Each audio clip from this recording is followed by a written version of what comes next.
네, 오늘은 시험의 순간이라는 제목을 가지고 함께 말씀을 나누고자 합니다. 제가 이 수요 기도회 설교를 이제 하기로 하고 어떤 말씀을 준비할까 좀 고민을 좀 했어요. 그래서 어떤 말씀을 전하면 우리 교회에 유익이 될까 기도하던 중에 좀 스트레스를 좀 받긴 했죠.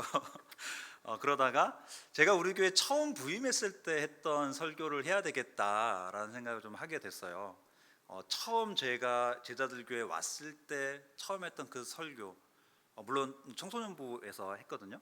그 설교를 우리 어른들과도 나누면 좋겠다. 저에게 의미 있는 설교였고 또 우리 어른들과도 함께 나누면 좋겠다 싶어가지고 그 설교를 같이 좀 하려고 합니다. 혹시 시험을 좋아하시는 분 있으신가요?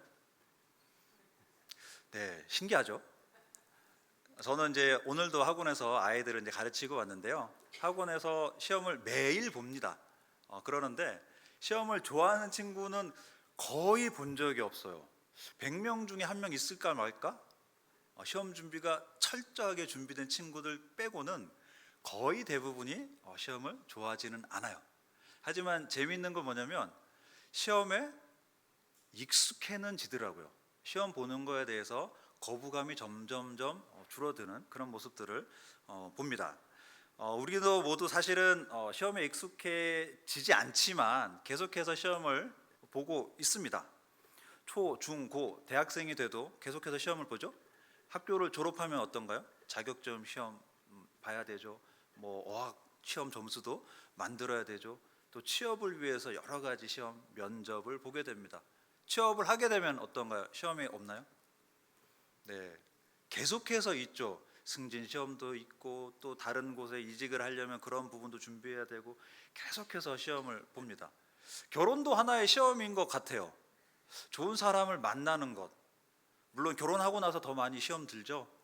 네, 그렇긴 한데 결혼도 하나의 시험이고 자녀를 낳아 기르는 것 역시 하나의 시험이 되지 않나 그런 생각들을 해봅니다. 저도 이제 저희 아들이 둘이 있죠. 네, 우리 어린이부와 또 유아 유치부에서 같이 하고 있는데 이 친구들이 아빠 몇 점이야라고 물어보면 100점 만점에 몇 점이라 대답할까 늘 두려워요.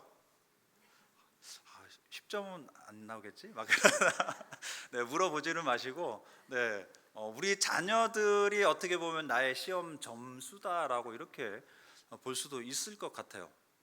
이렇듯 우리는 계속해서 뭔가 시험이라고 하는 정식 어떤 테스트를 보진 않지만 시험의 순간들을 지나고 있다는 것은 사실입니다. 우리 인생은 시험의 연속입니다. 여러분에게 당부하고 싶은, 저 스스로에게도 당부하고 싶은 것은 시험을 두려워하지 말자라는 것입니다. 죽을 때까지 우리는 시험을 보고 있습니다. 공부, 직업, 결혼, 육아, 신앙생활, 여러 가지 많은 일들이 우리가 치러야 할 시험 과목에 포함되어 있습니다. 오늘 본문에 예수님 역시 시험을 치렀다고 성경은 우리에게 알려줍니다. 그런데 가만히 생각해 보면 참 이상한 부분이 있어요. 하나님의 아들이 시험을 본다는, 좀 이상하죠? 시험 출제위원이면은 그럴 만하지라고 생각하는데 시험을 치르고 있는 응시자의 모습으로 우리 성경은 기록하고 있습니다. 누가 감히 하나님의 아들을 시험할 수 있단 말인가? 본문에서는 마귀, 영어로는 데블이라고도 하고 사탄이라고도 하고 그리스어로는 디아블로스라고 하는 이 마귀가 하나님의 아들을 시험하고 있는데 가만히 생각해 보면 마귀는 하나님의 아들을 시험할 자격이 없는 존재예요. 그런데 더 이상한 것은 그 마귀의 시험을 예수님은 받고 계시다라는 점입니다. 물론 이 모든 과정이 하나님의 뜻이었다라는 것을 우리는 쉽게 알 수가 있는데요. 예수님은 세례 요한에게 세례를 받으시고 나서 광야로 가셔서 40일간 금식하시고 마귀로부터 시험을 받는데 성령께서 이끄셨다라고 말합니다. 하나님의 인도하심에 따라 광야로 가셨고 그곳에서 금식하시고 시험을 받으셨다라는 것은 우리는 알고 있어요. 예수님께서는 이 공적인 사역을 시작하기 전에 이 시험을 받으셨습니다. 종종 우리는 어떤 시험이라고 하는 것이 그 사람이 어떤 일을 할 수 있는 자격이 있는, 또는 어떤 자격증이라고 하는 것이 그 일을 하기에 합당한 자라는 어떤 표지 또는 증명서 같은 걸로 생각을 합니다. 예수님도 그러면 그런 증명서가 필요하셨나? 라는 질문을 우리가 해볼 수 있는데요. 거두절미하고 어찌됐든 예수님께서는 시험을 보셨고, 그런데 우리가 생각하는 시험과는 조금 다른 그런 성격의 시험이었다라는 것을 우리가 알 수 있습니다. 1절의 내용을 다시 한번 보면요, 예수께서 성령의 충만함을 입어 요단강에서 돌아오사 광야에서 40일 동안 성령에게 이끌리시며 라고 말하고 있습니다. 우리는 그랬구나 라고 쉽게 넘어갈 수 있는 1절인데요, 여기서 말하는 광야 40일, 여기에 우린 좀 주목할 필요가 있어요. 광야는 아시나요? 네, 사막입니다. 모래도 있고 바위도 있고 사람이 살지 않는 그런 척박한 땅, 그것을 우리는 광야, 사막이라고 부릅니다. 여기서 말하는 또 40일도 1, 2, 3, 4, 5, 6, 7, 8, 9, 10, 20, 30, 40 40일을 의미해요. 그리 특별할 건 없는 내용이죠. 하지만 이 글을 읽는 유대인이라면, 또는 구약 성경을 잘 알고 있는 사람이라면 이 구절에서 하고 멈칫하게 되게 됩니다. 광야는요, 구약 성경 내내 하나님을 만나는 장소로 여겨져 왔습니다. 여러분 혹시 아무도 살지 않는 곳에서 혼자 살아보신 경험이 있으세요? 군대에 가서도 동기들이 있고 다른 동료들이 있거든요. 단 나 혼자만 살 수 있는 환경이 사실 찾기는 쉽지가 않아요. 그런데 이 성경에서는 아무도 살지 않는 곳에 나아갈 때에만 하나님을 만날 수 있다라고 이야기합니다. 우리는 늘 가족과 친구, 이웃에 둘러싸여 살아가죠. 직장에 가도 사람들이 있고 교회에 와도 우리 사람들이 늘 있습니다. 어딜 가나 사람들이 있어요. 사람을 피해서 다니기도 하지만 모르는 사람을 만날지언정 사람이 늘 있습니다. 그런데 하나님을 만나기 위해서는요, 내 주변에 둘러싸여 있는 많은 사람들을 다 피해서 하나님만 만날 수 있는 곳으로 우리는 나아가야 된다라고 구약 성경은 꾸준하게 말해 왔습니다. 그래서 이 시간에 우리가 하나님의 말씀, 이 광야라는 단어를 접했을 때 그렇지, 사람이 없는 곳, 하나님만 만날 수 있는 그 곳으로 사람들이 나아가야 된다, 내가 나아가야 되겠구나 라는 그런 생각들을 할 수가 있는 거죠. 세례 요한도 바로 이 앞 3장에서 하나님의 말씀이 빈들에서 사가랴의 아들 요한에게 임한지라라고 이야기합니다. 빈들, 비어있는 들을 의미하는데요, 바로 광야죠. 이 광야라는 곳에서 하나님의 말씀이 세례 요한에게 임했다라고 우리에게 알려줍니다. 사람이 없는 곳으로 나아가야 하나님을 만날 수 있습니다. 하나님의 말씀을 받는 곳, 하나님의 음성을 듣는 곳, 하나님을 만나는 곳이 바로 광야입니다. 그 광야를 지나며라는 찬양이 있는데 혹시 아시나요? 네. 왜 나를 깊은 어둠 속에 홀로 두시는지, 어두운 밤은 왜 그리 길었는지. 네, 유튜브에서 한번 찾아서 꼭 한번 들어보세요. 광야가 이런 곳이었구나 라는 것을 가장 잘 소개하고 있는 찬양이 아닐까 싶어요.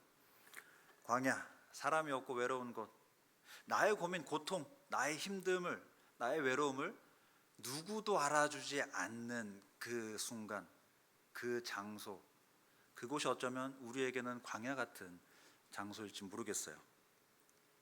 나 혼자 남겨진 것 같은 그러한 순간, 그런 곳이 광야입니다.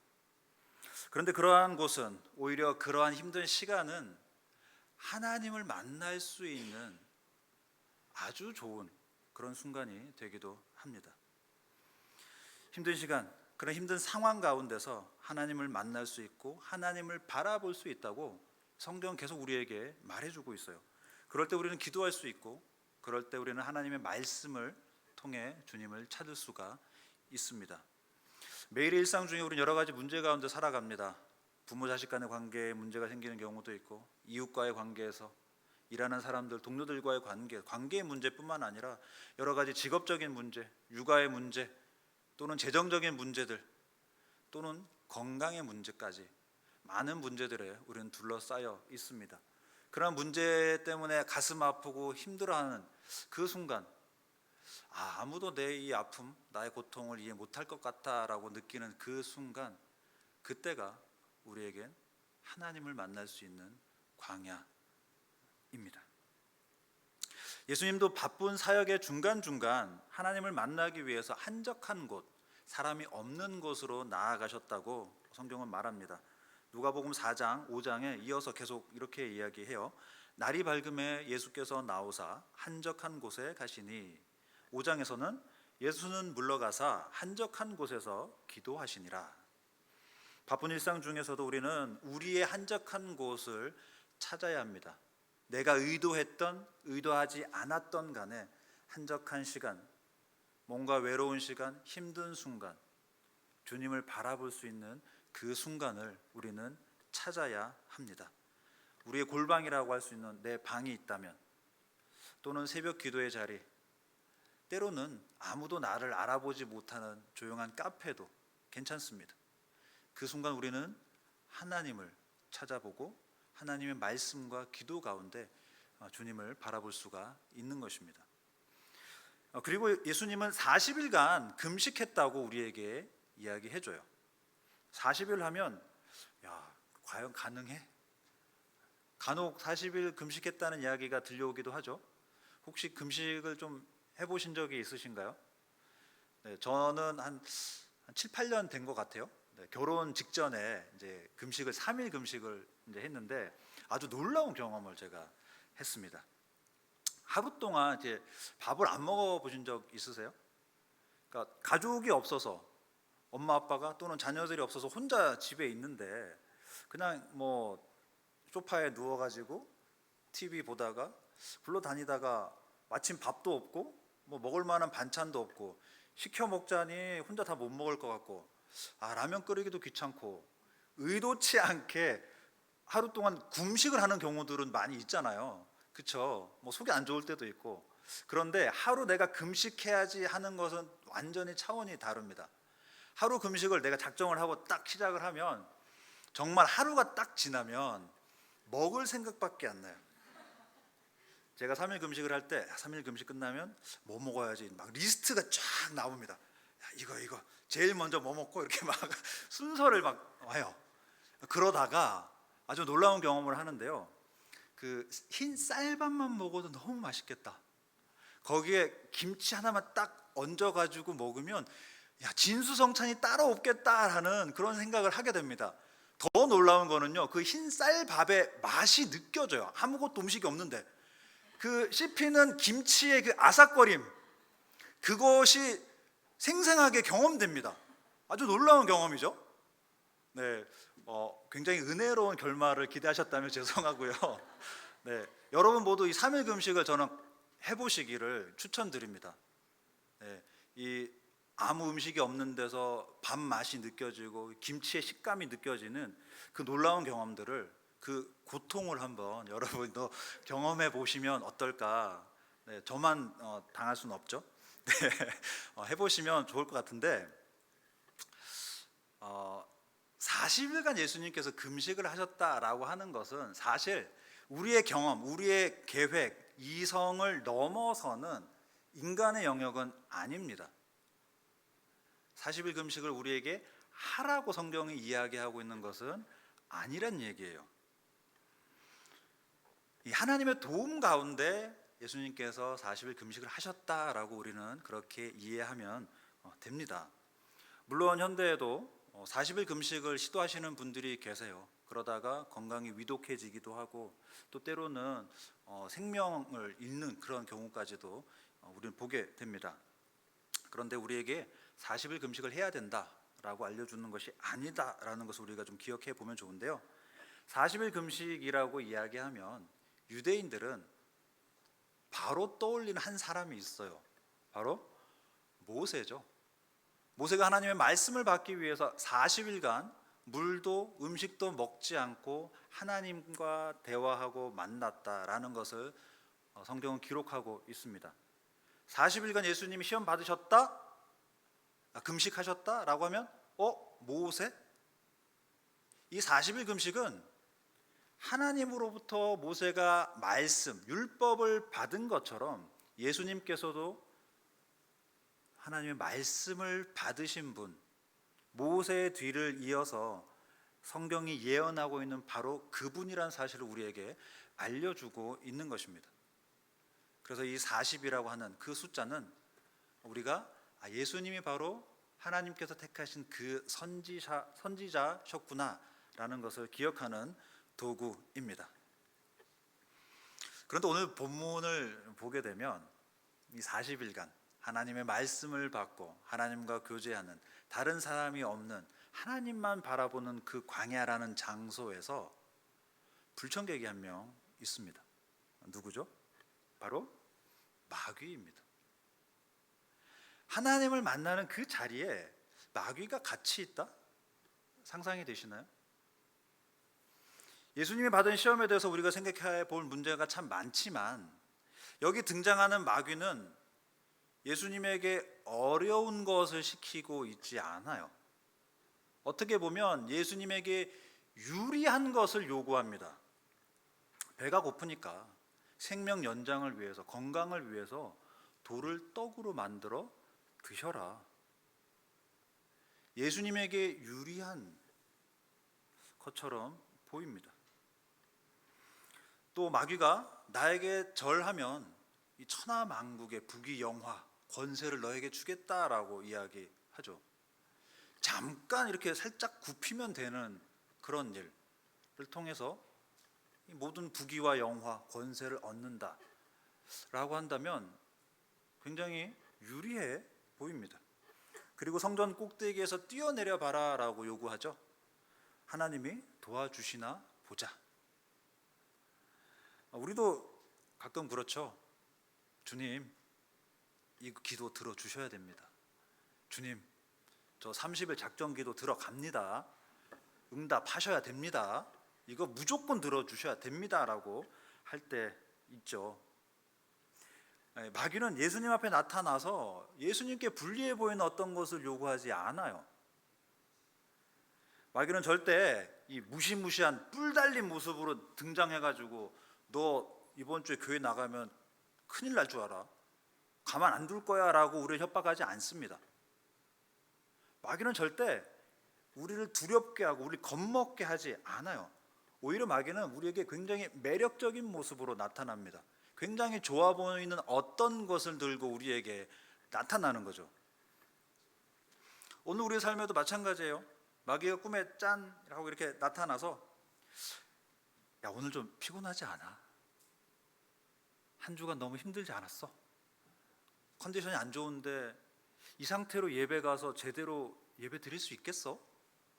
설교 말씀 들을 때 졸지 않고 잘 들을 자신 있어? 설교 들으면서 졸고 있는 그 모습 하나님이 과연 좋아하실까? 라고 하면 그렇지, 예배에 집중해서 말씀도 잘 듣고 기도도 열심히 해야지 하나님 좋아하시지, 이런 컨디션으로 안 될 것 같은데 라는 생각을 우리는 또 하게 됩니다. 마귀는 우리에게 절대 위협적인 모습으로 나타나지 않아요. 나에게 뭔가 도움이 될 듯한, 나에게 뭔가 유리해 보이는 어떤 것으로 우리의 마음을 흔듭니다. 꼭 하나님과 나 사이에 끼어들어서 내가 하나님 오늘 좀 피곤한데 어떻게 할까요? 라고 묻는 대신에 오늘 좀 피곤한데 좀 쉬면 안 돼? 다음 주에 가면 되지. 꼭 하나님과 나 사이에, 내가 하나님을 만나는 그 자리에서 옆에 딱 들어와가지고 저한테 솔직히 이렇게 얘기하죠. 솔깃한 말을 이야기합니다. 괴테의 파우스트라고 하는 작품이 있어요. 거기에 또 악마가 나옵니다. 메피스토텔레스, 이름이 좀 길죠.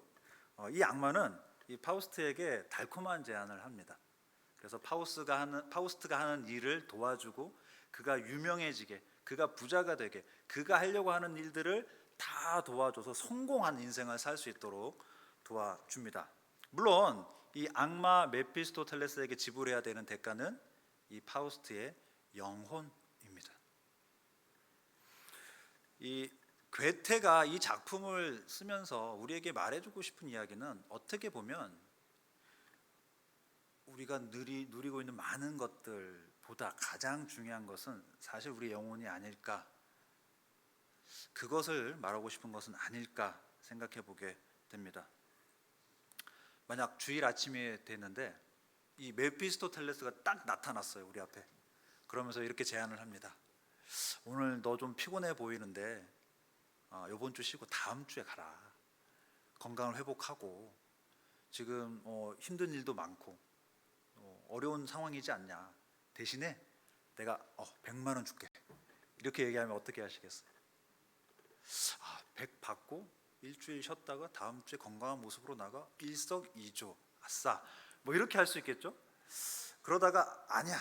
난 그래도 예배 갈래. 라고 이야기하는 순간 메피스토텔레스가 이렇게 얘기합니다. I'm sorry. 100이 아니고 500이었어. 500. 이러면 어떠실 거예요? 야, 이건 더 솔깃한데? 막 그런 생각을 하실 건가요? 500이 아니라 1000만 원이면요. 여기서 대답하지 마세요. 네, 우리의 정체가 탄로납니다. 말씀하지 마십시오. 우리가 그래요. 이번 주 좀 피곤한데? 너무 힘들었어. 직장 일이나 집안 일이나 건강도 좀 안 좋고 가정 형편도 지금 안 좋은데 다음 주 갈까? 날이 너무 더워. 조금 선선해지면 가자. 가을쯤 가자. 가을이 되면 올해 남은 몇 달 안 남았는데 열심히 돈 좀 벌어가지고 내년부터 새로운 마음으로 새 출발하자.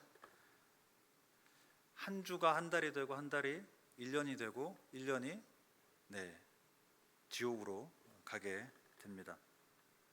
우리는 그렇게 하나님과 멀어져요. 그게 우리의 어떻게 보면 당연한 모습인지도 모르겠습니다. 이 마귀의 자리가 중요하죠. 하나님을 만나는 그 자리, 하나님 만나려고 하는 그 자리 사이에 꼭 들어와서 우리를 나에게 뭔가 도움되는 것으로 유혹합니다. 예수님은요, 단호하게 마귀의 모든 제안을 물리치세요. 13절 우리가 읽었는데요, 마귀가 모든 시험을 다한 후에 얼마 동안 떠나니라. 예수님의 그 시험이 한 번이 아니었다라는 것을 우리에게 말해줍니다. 마귀는 계속해서 예수님을 괴롭혔다라고 우리는 볼 수 있죠. 계속해서 마귀는 예수님과 하나님 사이에 서서 예수님을 시험하고 십자가에 달리시는 그 순간까지도 마귀는 예수님을 찾아와서 예수님을 시험했다라는 것을 우리는 보게 됩니다. 대표적으로 우리가 잘 아는 말씀이죠. 마태복음에도 보면 예수님이 십자가에 달려 돌아가실 것을 이야기할 때 베드로가 멋있게 등장해서 안 됩니다. 주님, 그런 일이 주님 앞에 일어나면 안 됩니다라고 주님을 말리려고 합니다. 그때 예수님께서 이야기하시죠. 사탄아, 내 뒤로 물러가라. 예수님이 십자가에 달리시는 것보다 달리지 않는 것이 예수님에겐 유리해 보여요. 고통과 어떤 수치, 수모를 당하는 것이, 하나님의 아들이 감히 피조물에 의해서 십자가에 달리는 그런 일이 예수님에게는 굉장한 수치가 될 수도 있고 어마어마한 고통의 순간이 될 수 있는데, 달리지 않는 것이 오히려 예수님에겐 유리해 보입니다. 그러나 예수님은 베드로에게 네가 바로 사탄이다 라고 이야기하세요. 예수님이 십자가에 달리셨을 때에도 여전히 사탄의 시험이 있죠. 누가복음 23장에 있는 내용입니다. 백성은 서서 구경하는데 관리들이 비웃어 이르되 저가 남은 구원하였으니 만일 하나님이 택하신 자 그리스도이면 자신도 구원할지어다 하고, 군인들도 희롱하면서 나와 신 포도주를 주며 이르되 네가 만일 유대인의 왕이면 네가 너를 구원하라 하더라. 그 외에 또 시험이 있습니다. 예수님 옆에 강도 둘이 달리죠. 한 강도가 말합니다. 네가 그리스도가 아니냐? 너와 우리를 구원하라. 예수님이 얼마나 그 십자가에서 내려오고 싶으셨을까? 내가 그리스도야, 내가 구원자야, 내가 하나님의 아들이야 라고 멋있게 선포하고 싶으셨을까? 우리는 감히 생각해 볼 수가 없습니다. 예수님은 묵묵히 끝까지 그 십자가를, 그 죽음을 받아들이십니다. 우리가 잘 먹고 잘 사는 것, 건강하게 살아가는 것, 하나님은 분명히 우리에게 그러한 삶을 허락하시고 우리가 그것들을 누리기를 원하세요. 하지만 그것은 사탄이 우리를 시험하기 위해 동일하게 사용하는 것임을 우리가 기억할 필요가 있습니다. 나와 내 가족이 잘 되는 것, 유명해지는 것, 돈을 많이 버는 것, 하는 일마다 성공하는 것, 그 모든 것들은 어느 순간 사탄의 시험이었구나, 또는 사탄의 시험이 될 수 있음을 우리는 기억해야 합니다. 우리는 예수님처럼 그 시험, 사탄의 유혹 바로 뒤에, 바로 뒤편에 계신 그 하나님을 바라보아야 합니다. 그 하나님을 바라보면 나에게 불리해 보이는 것, 내가 불편한 것, 내가 좀 더 힘들어지는 것, 나에게 좀 더 고통스러운 것, 외로워지는 것, 가난해지는 것, 아무도 나를 알아주지 않는 것, 그것을 선택할 수 있을까요? 우리는 내 욕심을 하나님의 뜻으로 포장하기에 선수들입니다. 하나님과 점점점 멀어지고 있음에도, 분명히 멀어지고 있는데도 하나님이 날 축복하셨어 라고 그렇게 이야기할 때가 있고, 그런 착각을 하며 우쭐댈 때도 있습니다. 예수님처럼 매번의 시험에서 승리하기보다는 100번 싸워서 99번 패하고 한 번 무승부할 때가 많죠. 1승 얻기가 어려울 때가 많습니다. 그러나 우리는 그 시험을 두려워하거나 시험에서 도망가지 않아야 합니다. 의연하게 우리가 좀 맞서길 원해요. 나의 약함을 인정하고 패했다라는 것을 깨닫는 순간 다시 우리는 광야에서 여전히 나에게 말씀하고 계신 그 하나님을 바라보면 됩니다. 그 하나님을 바라보고 하나님의 뜻을 깨닫고 하나님의 음성을 들으면서 내가 이때는 이렇게 해야지, 다시 우리 마음을 부여잡으면 됩니다. 우리의 삶이 얼마나 연약한 가운데 이루어지고 있는지, 나의 결단 의지가 얼마나 보잘것없는지, 내가 자신하는 이 건강도 어느 순간 꼬꾸라질 수 있다라는 것을 우리가 알고, 주님, 우리 연약합니다. 나의 연약함 아시는 주님께서 나를 도와주십시오 라고 우리는 겸손하게 주님의 도움을 구해야 합니다. 우리 연약함을 아시는 그 하나님께서 다시금 우리의 삶의 고백을 듣고 우리 삶 가운데서 승리를 이루신 그 예수님을 바라보게 하시고 우리 약함 가운데 채우시는 그 은혜들, 나의 어떤 절망 가운데서 새로운 소망이 부활하는 것을 경험하게 하실 것입니다. 이 시간 우리 함께 또 찬양하면서 또 더 기도하길 원합니다.